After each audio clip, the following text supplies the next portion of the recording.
getting a thumbs up is Persistent Systems.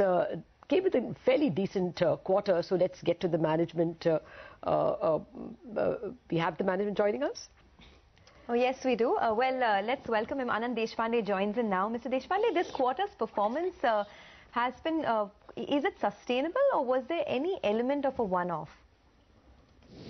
I think this is very sustainable. The growth this quarter was 5.5% and the total revenue was $82.96 million US.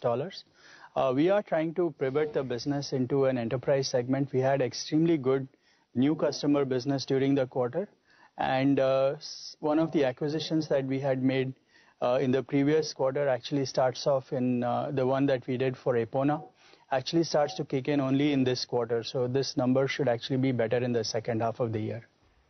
Okay, so dollar revenue growth will be better than 5.5% in the coming quarters.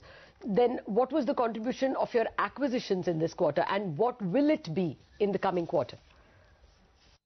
This quarter, in the number that we have, there is a acquisition that we made, which was Argen Systems. This is out of Seattle, and this company works very closely with Microsoft.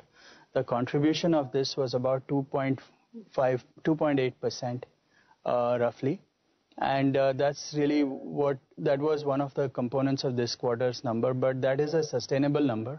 It just adds on to our Microsoft business, and hopefully we'll be able to grow our overall Microsoft business because of the aggregation of this company.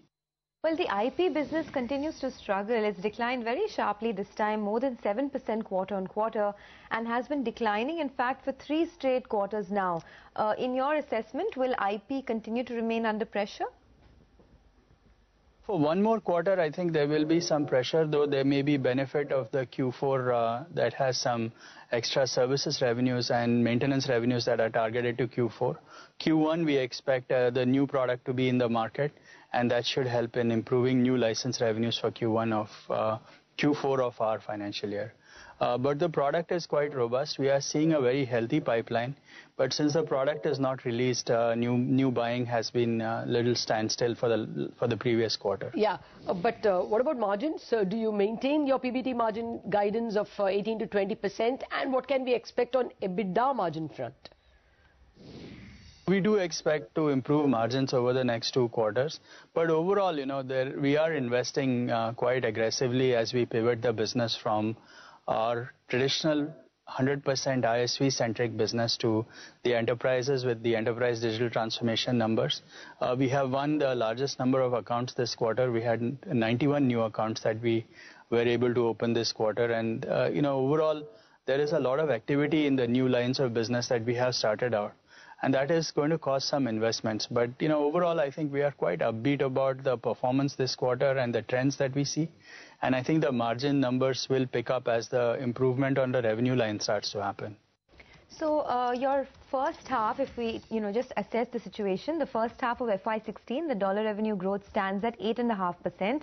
Will growth for FY16 be in high single digits itself, or do you see it accelerating to double digits in the second half? I think we do expect to be in the double digits by the end of the year. If you look at it year on year, I think this quarter might look bad, but when you add up from the previous flat quarters that we had during Q3 and Q4 of last year, we do look at this year by the end of the year to see a year on year revenue growth to be better than 10% to 12%. All right, we leave it at that, Mr. Deshpande. Thank you very much for joining us with those details on the Persistent numbers. So margins